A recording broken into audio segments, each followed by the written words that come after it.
బంగారు తెలంగాణ అయితే ఆయన ఇంట్లో ఎందుకు కూర్చోబెడతారన్న? బంగారు మంచం వేసి కూర్చోబెడతారు. బంగారు తెలంగాణ చేసి ఆయన మళ్ళీ సింహాసనం ఆయన చేతికి ఇచ్చు కదా. నువ్వు చేసిన అప్పుకు వడ్డీలు కట్టలేక వస్తుండు. నోటి దూల తగ్గియాలని ఏం చేశారు? ఇంట్లో కూర్చోబెట్టారు. ఇంట్లో కూర్చోబెట్టి కాంగ్రెస్ పార్టీకి అధికారం కట్టబెట్టారు.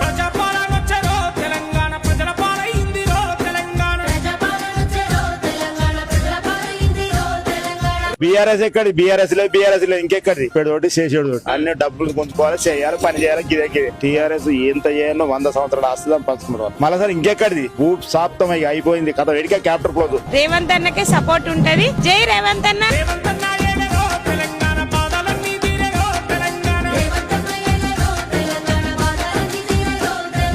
ప్రజలందరూ సంతోషంగా ఉన్నారు. ఆ దొంగలకే పడతలేదు అంతే. బీసీ వాదం కూడా నిన్న 42% చేసిండు కదా. అంతకంటే ఎక్కువ ఏం కావాలి? ఎస్సీ వర్గీకరణ చేసిండు. ఇంకేం కావాలి?